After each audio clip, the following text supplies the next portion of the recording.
Vie étant ce qu'elle s'est peu à peu éloignée de l'écriture. Des lecteurs, des personnes qui écrivaient en fait, m'ont ensuite accompagnée d'année en année. Ils me disaient « Oui, Nine, je te lis et tes textes me touchent ». Au fil du temps, certains disparaissaient, occupés par des obligations ou des intérêts nouveaux. Ils étaient remplacés par d'autres qui se tournaient vers l'écriture et quelques-uns m'aidaient par leur bienveillance et leur intérêt. En ce moment, Gabrielle est ma lectrice au quotidien. Je ne la critique pas, mais je ne peux, depuis que tu m'écris, m'empêcher de comparer ses commentaires avec les tiens. Ceux de Gabrielle sont succincts, assez froids, assez distants également.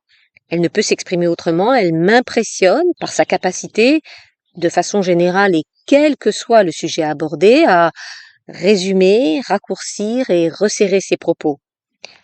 Elle dit l'essentiel aussi précisément que brièvement. Et je sens que si tu lisais mes textes en même temps que j'écris mon livre, mes doutes s'apaiseraient peut-être un peu. J'en suis là, mon ami. Je te solliciterai si tu es d'accord. Mais ne t'inquiète pas, tu ne devrais pas ployer sous un insurmontable labeur. J'écris lentement, j'ai retravaillé les 30 pages en format livre de poche de Maison Jardin que tu viens de lire pendant plusieurs semaines. Je crois, Pete, avoir répondu à ta question. J'écris pour survivre et le moteur qui me le permet doit être suffisamment puissant. Il tourne avec une vigueur accrue dans la mesure où je perçois quelques manifestations d'enthousiasme et de bienveillance à l'égard de mes écrits. Ce serait magnifique, je te l'accorde, si j'avais le bonheur de m'appeler Amélie Nothomb. Une foule de lecteurs, chaleureux et fervents, attendrait ardemment la sortie de mes livres. La réalité n'est pas vraiment prête à me prodiguer ce cadeau, mais elle m'offre en revanche un Pete qui est on ne peut plus dynamique et réconfortant quand il lit mes textes. Ne crois pas que j'oublie ton avis sur le sujet. Tu trouves que je place trop bas la barre de mes exigences. Il ne suffit pas, selon toi, de se satisfaire de l'approbation de quelques amis proches. Pourrais-tu dire autre chose, toi qui ne réussis pas à abandonner tes propres rêveries de succès commerciaux? Tu me conseilles, encore et toujours, de tenter de plaire à un plus grand nombre. Admets, s'il te plaît, que j'en suis incapable. Roland, quant à lui, me dit que mes livres ne sont pas mal, mais qu'il leur manque un scénario. Il m'a incité à me former en ce sens. Je suis des cours le lundi, mais je peux te confirmer que je ne vois aucun lien entre les techniques présentées et ma façon d'écrire. Il manque un scénario, me répète-t-il. Il n'a pas tort. J'aurais aimé, depuis des années, rencontrer quelqu'un susceptible d'ajouter à mes textes un peu de peps, ou de suspense, une intrigue, une colonne vertébrale, quelques éléments pour tout dire, qui inciterait le lecteur à tourner les pages avec une impatiente curiosité. Tu me dis que tu pourrais essayer. Ne te gêne surtout pas, j'en serais enchantée. Mais prends garde alors de ne pas t'embarquer, illico presto, sur ta navette interstellaire préférée qui te transporte vers la planète des impossibles espoirs. Souviens-toi bien au contraire qu'il existe environ une chance sur 18 millions et demi pour que le monde éditorial t'ouvre grand ses portes, si par hasard tu souhaitais plus tard proposer à sa sagacité texte que tu aurais modifié. Je serais évidemment curieuse de connaître tes propositions. Je ne me sens pas plus que toi, passionnément attachée à la notion d'auteur, unique et solitaire. Écrire un texte à deux me conviendrait tout à fait bien. Ceci dit, mesures-tu le temps nécessaire à ce genre d'entreprise? Tu vois comment je parviens à amender tes propres textes. Je les corrige de temps en temps, quand j'ai besoin d'une pause, à titre d'intermède, dans les failles et les interstices de mon écriture. De plus, mes corrections grammaticales et syntaxiques sont faciles, formelles et mécaniques. Ton apport serait plus créatif et plus exigeant, je suppose. Ainsi donc, mon but, à ce jour, est bien de continuer à écrire, accompagné par une personne qui s'intéresse au présent à mes chapitres. Le contraste entre ta personnalité et celle de Gabriel est probablement la raison qui me pousse à me tourner vers toi. Tout naturellement. Un peu comme l'aiguille d'une boussole s'oriente vers le nord magnétique de notre globe terrestre. Ce que nous vivons, Pete, n'a, me semble-t-il, rien de très exceptionnel. Nous accordons tous deux dans nos vies une place importante à l'écriture et qu'y a-t-il de plus banal, si l'on considère un tant soit peu l'histoire littéraire, que de voir des écrivains se rapprocher? N'allons pas imaginer que nous entamons une aventure rarissime dans l'histoire de notre siècle ou même de l'humanité. Les artistes, peintres, écrivains, musiciens se rencontrent. Je suis entourée de personnes qui écrivent. Et si je me permets d'introduire un peu de quantitatif dans mes propos, je dirais que l'écriture occupe dans leur vie une part variable. Disons entre 10 et 95%. Quand la proportion s'établit à 10%, mes liens avec ces personnes ont tendance à demeurer assez minces. Par contre, un curseur se positionnant aux alentours de 95% favorise une plus grande proximité. Ton pourcentage personnel est élevé en raison de ta vie dure et solitaire en ce moment. Il suffit pour s'en convaincre de considérer l'énergie que tu consacres à tes écrits et le nombre impressionnant de pages, de romans et de correspondances que tu donnes à lire. Nos liens en ce moment s'inscrivent dans une évidente normalité.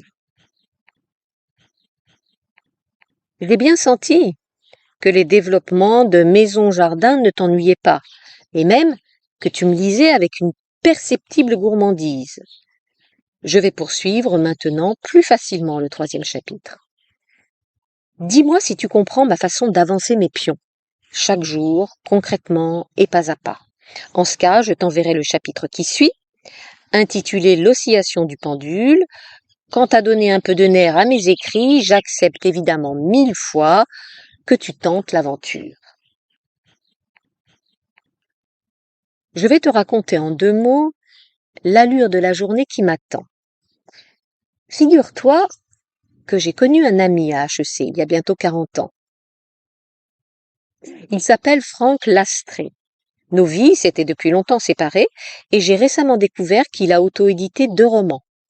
J'ai reçu le premier hier par la poste. Il s'agit en fait chronologiquement du dernier de ses livres publiés. Je l'ai tout de suite commencé, je le terminerai aujourd'hui. Franck dispose visiblement de solides moyens intellectuels et d'une belle capacité d'expression. Il dévoile aisément sa vision du monde, qui est celle d'un jouisseur. Une approche de l'existence, si je ne me trompe, qui est loin de t'être inconnue.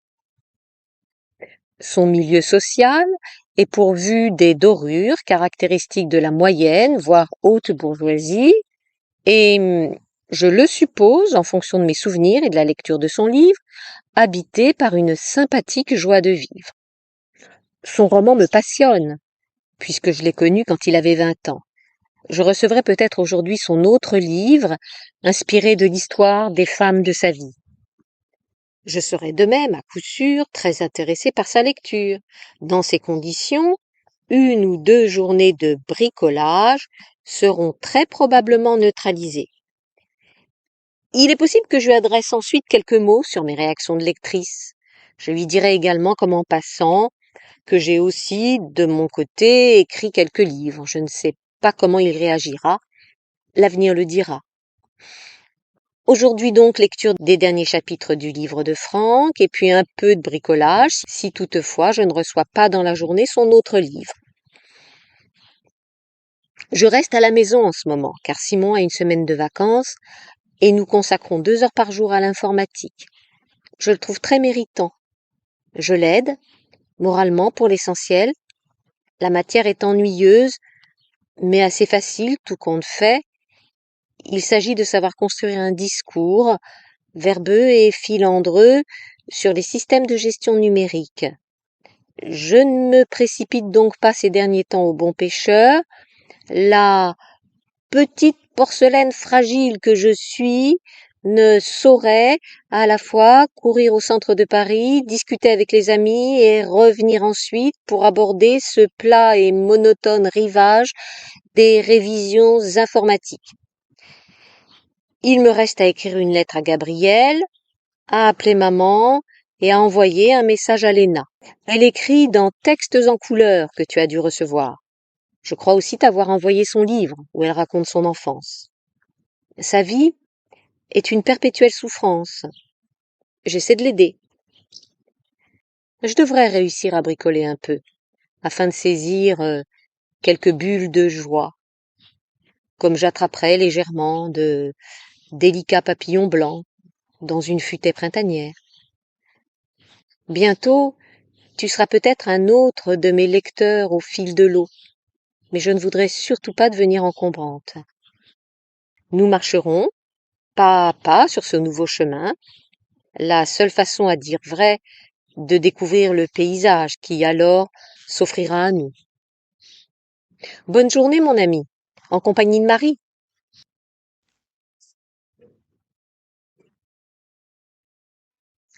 Vendredi 7 avril 2017.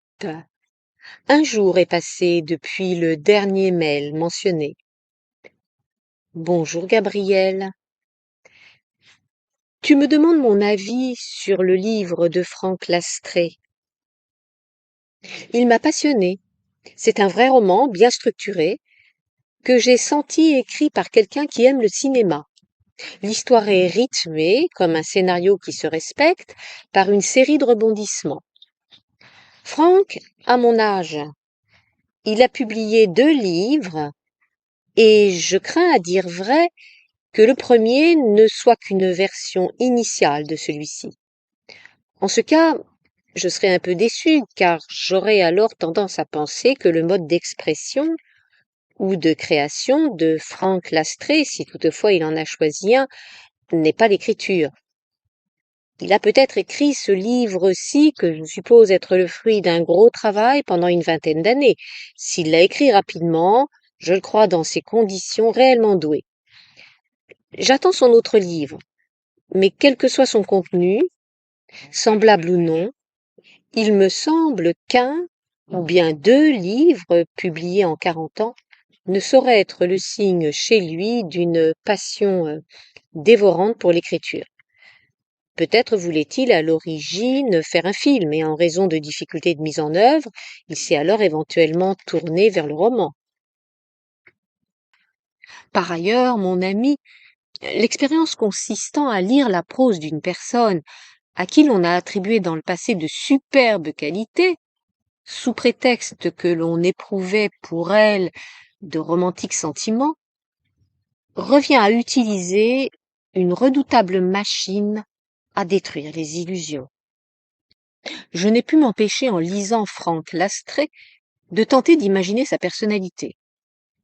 Il ne me semble pas, en l'occurrence, briller par la profondeur de sa vie intérieure. Il paraît être très concerné par la notion de réalisation personnelle sous la forme, si possible, d'un destin exceptionnel qu'il s'agirait de réussir à façonner, quel que soit au fond le domaine, sportif, médiatique, juridique, financier ou social, où l'ambition est susceptible de s'exercer. Les personnages qu'il affectionne cultivent un sens affirmé de la fête, de la camaraderie plutôt que de l'amitié, puisque des relations réussies se composent, en fonction de ses écrits, de bons moments d'amusement et de rire passés ensemble. Les liens avec les femmes sont basés sur le plaisir de la rencontre. Aucune trace de romantisme, de désir de conquête mêlé à d'éventuelles inquiétudes ou incompréhensions relatives à l'autre sexe ne figure dans son livre. Les hommes et les femmes cultivent une joyeuse cohabitation aussi transparente que celle qui rapproche de bons copains. S'y ajoute toutefois, quand il y a lieu, l'épanouissement radieux des corps. Les femmes sont, d'une certaine façon, des doubles des hommes. Elles sont leurs égales. Le masculin et le féminin, mis à part l'allègre sensualité susceptible de les rapprocher, apparaissent tout à fait interchangeables. Les préoccupations de couple, réfléchissant à un possible engagement pour la vie, à un éventuel désir d'enfant ou de construction familiale, n'interviennent pas. Les personnages apparaissent comme des adultes qui auraient gardé un tempérament de grands adolescents. Le lecteur est plongé dans un monde ludique où règne une énergique et sympathique compétition. Un auteur qui ressemblerait à ces personnages me semble peu vraisemblable, ou bien incroyablement superficiel. Je pense soudain que ce livre est peut-être un écrit de jeunesse que Frank Lastré aurait décidé de publier tardivement. Je me fourvoie peut-être complètement en essayant de l'imaginer au travers de son roman. Cet exercice est sévèrement critiqué par certains au nom de la distinction qu'ils estiment fondamentale entre l'œuvre et son auteur. Je me situe quant à moi résolument du côté de Flaubert, qui affirmait haut et fort son célébrissime Madame Bovary, c'est moi. Le livre de Franck, un mélange de romans futuristes et policiers, où ne figure aucune trace d'une sensibilité spécifiquement féminine, était a priori loin d'être mon genre. Mais je l'ai lu, comme tu sais, en moins de 2 jours, intéressée, passionnée même, curieuse de découvrir l'homme derrière les mots. Je suis plutôt calme en ce moment, parce que Simon est à la maison. Il me demande de rester avec lui, je ne cours plus. Hier soir, j'ai pensé que je pourrais rencontrer Diane aujourd'hui. Puis j'ai abandonné l'idée, ce n'était pas raisonnable. Hier, justement, Simon et moi n'avons travaillé qu'1 heure et demie. L'ennui avait eu raison de notre énergie. Je dois être attentive et réfléchie si je veux réussir à l'aider, et je serais incapable de me concentrer si je m'amusais à baguenauder comme à l'accoutumée du côté du quartier des Halles. Je ne sortirai donc pas, et aujourd'hui ressemblera à la journée d'hier, qui fut occupée vers 15h30 à travailler avec Simon. J'avais auparavant appelé maman, écrit un mail à Pete qui m'avait adressé un commentaire oral sur mon chapitre Une maison jardin. Mon bricolage, aussi lent qu'un bateau poussé par une légère brise d'été, m'a cependant apaisé. Le soir, quand je n'ai plus été capable de bricoler mon propre texte, j'ai corrigé celui de Pete. Il m'avait dit, dans sa lettre du matin, qu'il espérait imaginer un scénario à partir de Maison Jardin. Et j'ai trouvé tout à l'heure, en me levant, sa proposition écrite. Je la trouve magnifique. À partir de mes 4 personnages, le couple des parents et celui des garçons, il raconte une histoire à sa façon qui m'amuse beaucoup. Tu sais que je corrige ces textes sans obligation quand j'ai envie de faire une pause. De son côté, il réécrit les miens pour s'amuser, me dit-il. Je viens de lui répondre par mail. Je ne lui parle plus, je lui écris, car sa fille Marie est en vacances avec lui, il est obligé de me lire. J'ai bricolé ses textes, puis préparé les repas, j'ai ensuite rangé la cuisine, je suis toujours très lente, puis Roland et moi avons enfin entamé notre séance télévision. Les programmes ne me plaisaient pas, les émissions politiques pléthoriques en ce moment finissent par saturer notre capacité d'écoute, mais la soirée fut réussie, avec un film enregistré, Le secret derrière la porte, de Fritz Lang, qui date des années 40. À propos de cinéma, je repense à ma conversation d'hier matin avec maman. Elle est à Signac en ce moment. Elle attend ma sœur aînée avec 3 de ses petits-enfants, elles resteront une semaine. Elles ont pris cette habitude de passer ensemble au bord de la mer les vacances de printemps. Nous avons bavardé, puisqu'elle est encore seule. Je ne l'appellerai plus quand elle sera entourée. Nous avons parlé de Babel. Note, Babel, réalisé par Alejandro González Inarri et sorti en 2006, met en scène les aventures de personnages situés au Maroc, au Japon, aux États-Unis et au Mexique. Un fusil est le fil conducteur qui relie les différentes narrations. Reprise. Nous avons parlé de Babel, le film qu'elle avait vu la veille sur Arte. Il avait 4 étoiles sur le journal du câble. J'avais repéré qu'il devait être subtil et bien mis en scène. Maman me l'a confirmé. J'avais commencé l'enregistrement, mais au tout début, une scène m'a déplu. Un jeune garçon mourait près de son père, dans une région reculée du Maroc à cause d'un absurde jeu d'enfant avec un fusil. C'était trop dur. J'ai trouvé presque complaisante l'insistance sur la malveillance cruelle des hommes. J'ai interrompu l'enregistrement. Maman et moi avons parlé longtemps. Elle l'a regardé jusqu'à la fin. Elle était d'accord avec moi. Le metteur en scène devait aimer heurter le spectateur. Et moi, Gabrielle, je n'ai aucune envie d'être maltraitée. J'ai eu raison de ne pas enregistrer, pourrais-je dire, comme une fillette aussi timorée que rétrograde en matière de goût cinématographique. Je ne me sens pas fière. Je ne me prépare pas ainsi un avenir très ouvert aux œuvres contemporaines. Que veux-tu? On n'est pas nécessairement prêt chaque soir à contrarier sa délicate nature. J'essaierai de faire mieux une prochaine fois. Roland et moi avons respecté hier nos habitudes qui ont fait leurs preuves. Nous avons d'abord regardé un demi Hitchcock présente pour éveiller en douceur notre envie de cinéma. Puis nous sommes passés au Secret derrière la porte. 3 fois déjà j'avais proposé ce film à Roland. 3 fois il s'était endormi à quelques 20 minutes après le début. Cette fois-ci fut la bonne. Je corrigeais en même temps les textes de Pete. J'ai adoré ce film de Fritz Lang, de sa période américaine, sorti en 1948. Note: Le secret derrière la porte raconte la vie d'une jeune héritière new-yorkaise qui, lors d'un voyage au Mexique, tombe sous le charme d'un homme qu'elle épouse. Elle ne sait quasiment rien de lui. Elle découvrira par la suite qu'il est la proie de démons intérieurs liés à son enfance, sa passion consistant à collectionner des reconstitutions de chambres dans lesquelles des meurtres ont eu lieu. Reprise. J'ai adoré ce film de Fritz Lang de sa période américaine sorti en 1948. La mise en scène était magnifique, le jeu des acteurs superbe, les décors somptueux et l'image, en noir et blanc, de toute beauté.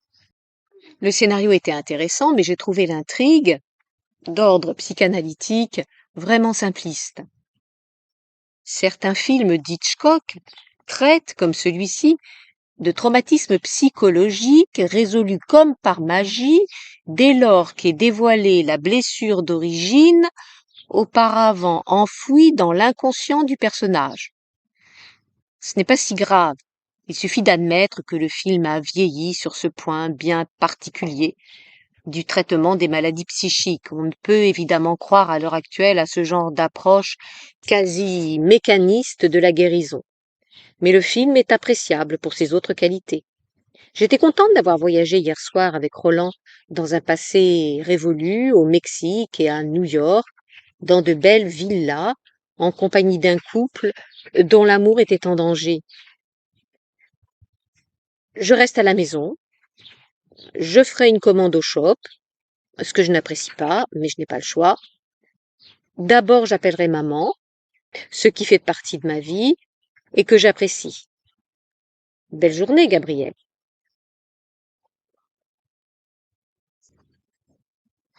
Mardi 11 avril 2017, midi.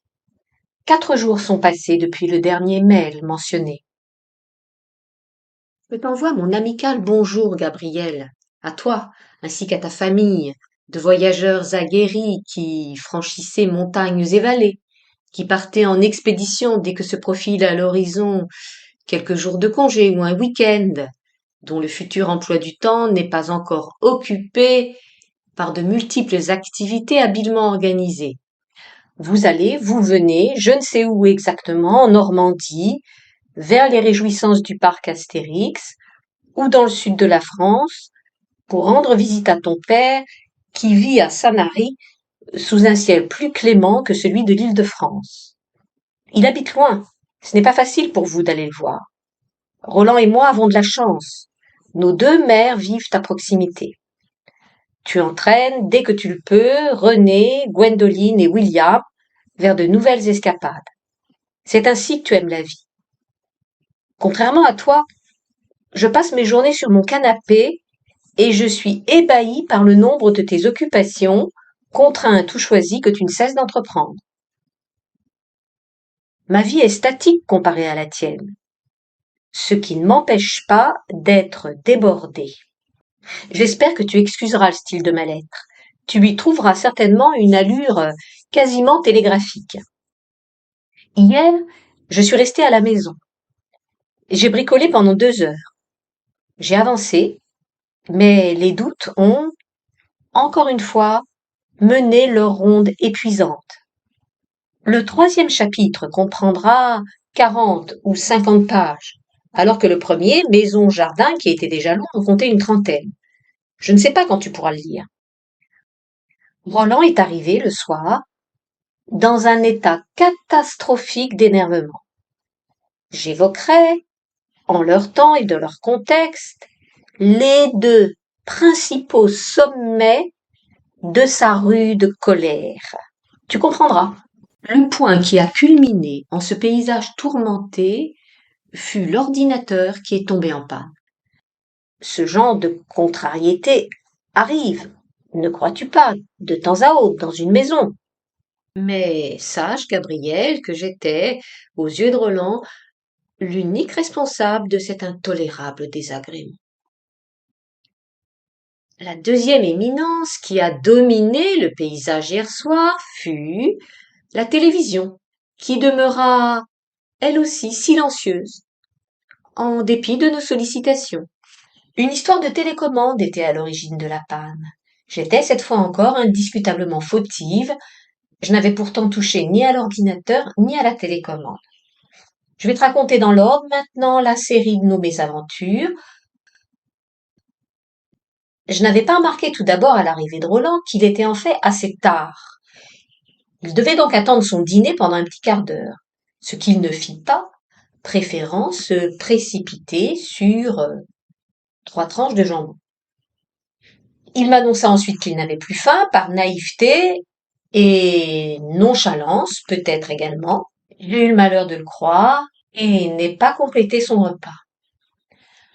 Arthur, Arthur, un ami d'enfance de Marc et Simon, vivait au Brésil, était en vacances à Paris et était logé chez Marc et Delphine. Reprise. Arthur était présent. Je lui ai apporté une assiette ainsi qu'à Simon. Je me suis ensuite apprêtée à rejoindre Roland devant la télévision, dans l'intention de choisir un programme et de tenter, dans la mesure du possible, d'alléger un peu l'ambiance de ce joyeux début de soirée. Je me suis assise près de Roland, lorsqu'il a soudain, d'un mouvement brusque et sans un mot, quitté le canapé pour explorer le contenu du réfrigérateur. Je me suis relevée, je lui ai préparé une grande salade garnie d'aliments composant un repas complet. C'est alors qu'il a constaté que la télévision était en panne. Il est allé dans la cuisine, affichant toujours un impérial silence, et a ouvert une bouteille de vin. Parce qu'il faut comprendre, Gabriel, qu'il avait à cet instant absolument besoin de se détendre. Il ne pouvait effectivement plus supporter cette situation, ni la personne de sa femme en l'occurrence, puisque dans son esprit, comme je l'ai mentionné plus haut, une télévision en panne appelle un coupable. J'étais présente. Mon rôle était tout désigné. Il a fait un sort à son réconfortant breuvage.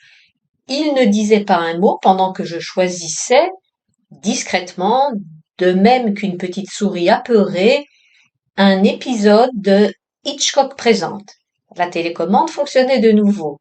J'avais éprouvé, de mon modeste point de vue, la minuscule fierté d'avoir réussi à trouver une pile neuve dans le relatif bazar qui m'est habituel, encouragé qui plus est, comme je l'étais, par la sympathique ambiance du moment. Roland s'est endormi quelques minutes après le début de l'épisode. J'ai arrêté le DVD. Sa chaîne d'information préférée a repris en boucle l'annonce des nouvelles de la journée. Je suis allée me coucher, j'étais triste. Je t'avais prévenu, Gabriel. Mon récit est sommaire. Ce matin au réveil, les hurlements de Roland ont résonné à travers les couloirs, les chambres, jusqu'aux confins du salon et de la salle à manger. L'ordinateur était en panne. L'appareil avait donné quelques signes de faiblesse ces derniers temps, mais la colère de Roland était aussi démonstrative que si cette défaillance lui avait été imprévisible, aussi surprenante qu'un coup de tonnerre dans un ciel bleu. À 8h30, il avait quitté la maison. Excuse-moi, je me suis interrompue, je reprends ma lettre. J'essaie de parler lentement, mon ami, comme d'habitude, pour que je puisse me relire dans quelques années si j'ai l'intention, encore à ce moment-là, de faire un livre des mails que je t'adresse. Mireille vient de laisser un message sur mon répondeur. Elle m'avait demandé mon dernier livre. Je lui avais envoyé, il y a une dizaine de jours, février 2012, vacances à Chamonix. Son commentaire est chaleureux. Il m'a fait un grand plaisir. Je lui ai envoyé une réponse orale. Je trouve nos relations magnifiques. Elles sont épisodiques, mais riches cependant. Je reprends ma lettre. À 8h30, donc, Roland avait quitté la maison. Et je viens de lui envoyer une lettre orale de 30 minutes. Je lui ai dit que l'ordinateur et la télécommande n'étaient que des prétextes à sa méchante humeur, dont l'origine profonde était autre. Il porte en réalité le poids d'un lourd malheur sur ses épaules. Il m'avait parlé vendredi soir. Il s'était généreusement servi de nombreux verres d'apéritif qui avaient ouvert grand les vannes de ses confidences. Ses inquiétudes, toujours les mêmes, poursuivent leur travail de ça. Je deviens incompétent, m'avait-il dit. Je n'aide pas Simon comme je le devrais. Tu verras, ses résultats ne seront pas bons, comparés à ceux de Marc. C'est une catastrophe. Et pour son mémoire, cette année, lui serais-je d'une quelconque utilité? Rien n'est moins sûr. Quand il sera casé, je t'explique, Gabriel. Concernant Marc, Roland et moi, considérons qu'il est, dans les faits, plus ou moins casé, provisoirement du moins, puisque l'avenir est inconnu. Mais sa situation du moment, au travail et avec Delphine, semble effectivement assez stable. Quand il sera casé, a-t-il poursuivi, je pourrais quitter cette terre. Ou bien non, au contraire. Je resterai au travail. Je retarderai la date de mon départ. Mourir au travail, en fait, serait la bonne solution, la plus rentable, la plus profitable matériellement, pour toi et les garçons.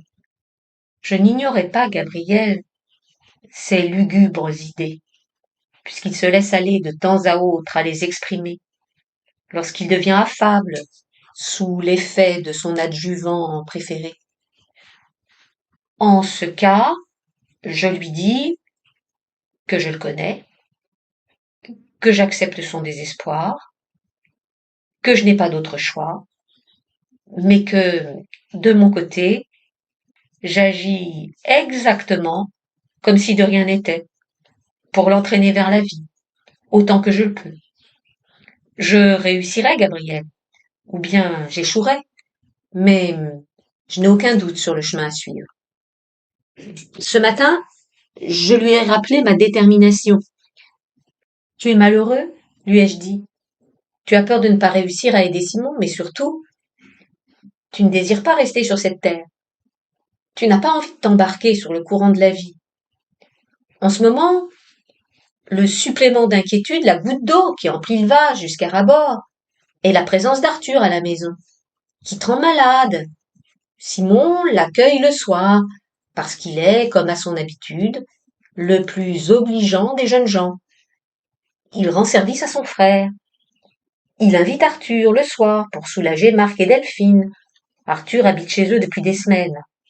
Simon est avec Arthur et tu conclus donc qu'il échouera, inévitablement, aux épreuves du mois de novembre. Alors que cette inquiétude, Gabriel, est totalement irrationnelle. Simon ne travaille jamais le soir. Mais Roland est miné par la panique dès lors que son fils est, par malchance, distrait, de quelque façon que ce soit, de son objectif primordial à ses yeux, à savoir les futurs examens. Je lui ai dit que, par chance, il ne se droguait pas, il ne prenait pas d'antidépresseurs, mais qu'il avait recours à deux béquilles quand l'inquiétude devenait trop rude. La nourriture, dont il s'empare de façon compulsive, et l'apéritif. Je ne parviens pas à employer le terme alcool, qui serait le terme exact retenu par les médecins. J'aurais l'impression, en m'exprimant ainsi, d'enfermer Roland dans une catégorie qui ne lui convient pas précisément, celle des malades qui souffrent d'alcoolisme. Je lui substitue le mot apéritif, une impropriété, j'en ai conscience, mais qui, selon moi, nuance et atténue le fait. Je me sens assez proche, d'une certaine façon, des précieuses du XVIIe siècle, qui évitaient les vocables usuels, plats et prosaïques à leur goût, et les remplaçaient par des détours de langage qu'elles trouvaient plus délicats. J'ai effectivement un petit côté précieuse, dans la mesure où les classifications des pathologies me semblent priver l'être humain de son unicité. J'ai la sensation, en utilisant une appellation voisine, d'éviter un déplaisant déterminisme sous-jacent. Roland comprendra cependant tout à fait aisément qu'en disant apéritif, je parle purement et simplement d'alcool. Tu as une bonne santé, lui ai-je dit. Ton organisme résiste quand tu dépasses les bornes. Mais, tu sais, le fait de notoriété publique que l'excès, en matière d'apéritif, est souvent à l'origine de violences physiques. Ce n'est pas ton cas, mais tu me frappes, en réalité, moralement, je veux dire. Si j'étais battue physiquement, j'irais à l'hôpital. Ton comportement serait connu. Mais tes agressions ne sont pas visibles et pas nouvelles. Quand tu abuses de l'apéritif, tu deviens soit liant et affable et tu ne me plaises pas, ou bien tu t'isoles, tu t'enfermes en toi-même et tu frappes sans même t'en rendre compte. Je t'en parle pour essayer de t'aider et aussi parce que c'est ainsi qu'on pourra s'aimer, avec les mots que je t'offre et qui sont nécessaires, indispensables même, si de ton côté tu demeures silencieux. Je ne suis pas malheureuse. Je supporte la peine que tu m'infliges, parce que tu souffres, et parce que je t'aime. Pour cette raison, je veux rester, quoi qu'il en soit, près de toi. Pour cette raison, je ne m'effondre pas. Je reste debout, blessée, mais non pas brisée. Dans une autre intention également, pour que Simon ne me voie pas descendre la pente de la tristesse. Quant à toi, s'il te voit taciturne ou morose, il ne s'affolera pas, il a l'habitude de ton caractère réservé et peu extraverti. Imagine, Roland, tu veux protéger ton fils, tu voudrais qu'il se présente à ses examens avec les meilleures chances de succès. Et avec ton attitude franchement désagréable envers moi, on risquerait, si moi-même je m'effondrais, de lui créer un cadre de vie oppressant, qu'il désirerait fuir, comme moi-même. J'avais envie de fuir le mien à son âge. Imagine, si on commençait à s'entre-déchirer. Simon voudrait partir ou tout simplement, il souffrirait. Voilà, Gabriel, ce que j'ai répété en boucle à Roland pendant une demi-heure. Je suis bien avec toi, lui ai-je dit, parce que je t'aime. Je ne le lui avais jamais dit, mon ami, ni directement, ni de façon décalée, si j'exclus toutefois les quelques mois avant notre mariage où j'ai dû le lui écrire dans des lettres quotidiennes que je déposais le matin sur son bureau. Mais je suis ainsi faite. Depuis que nous vivons ensemble, depuis bientôt 30 ans, je ne prononce pas ces mots. Et je reste debout également, lui ai-je tout autant dit et redit, parce que je pense à Simon. Il est sensible et discret. Je veux lui éviter le spectacle de notre détresse. Roland écoutera. Il ne m'en parlera pas. Je ne sais pas comment il réagira. J'espère qu'il ira mieux. Que te dire d'autre, Gabriel? Que je n'ai pas eu le temps, hier, d'en terminer avec diverses obligations. J'ai privilégié le bricolage. Je dois m'y mettre aujourd'hui. J'introduirai un livre de Jane sur Bookedit. Je la connais peu, elle participe à mes soirées mensuelles au Café Racine. Elle a environ 75 ans. Souviens-toi, c'était elle qui avait voulu un soir m'entraîner vers une scène ouverte avec un très large public. J'avais réussi à décliner son invitation. Et aussi, je suis allée une ou deux fois au café de la place de l'Odéon où elle organise des scènes de théâtre improvisé. Je n'y vais plus. Elle est bienveillante, souriante, très extravertie, mais parfois un peu dispersée aussi, je trouve. Elle ne connaît pas les modalités techniques d'auto-édition. Je lui rends ce service. J'accumule les erreurs ou les négligences matérielles. J'ai commandé des exemplaires de février 2012 Vacances à Chamonix pour une somme de 150 euros. Je voulais les distribuer autour de moi. J'ai bien reçu les livres. Ils avaient effectivement la couverture du roman que je souhaitais, mais le texte à l'intérieur était celui de été 2011 Vacances bretonnes. Je m'étais évidemment trompée en voulant modifier le fichier Word de février 2012 Vacances à Chamonix. Je vais devoir rectifier. Je me trouve maintenant avec une surabondance de été 2011 vacances bretonnes. J'ai fait des bêtises. Il me faut assumer mes éternelles précipitations et inattentions. De plus, Gabriel, je ne trouve plus depuis samedi ni ma carte bleue, ni mon porte-monnaie. Je pensais les avoir perdus à la maison, que j'ai pourtant exploré de fond en comble. J'avais une petite somme, pas trop importante dans mon porte-monnaie. Je pense que je la retrouverai avec ma carte bleue, mais je ne peux pas rester sans ce dernier moyen de paiement. J'ai donc dû le désactiver et en commander un autre. Tu es maintenant au courant, Gabriel. Je ne suis pas comme Roland.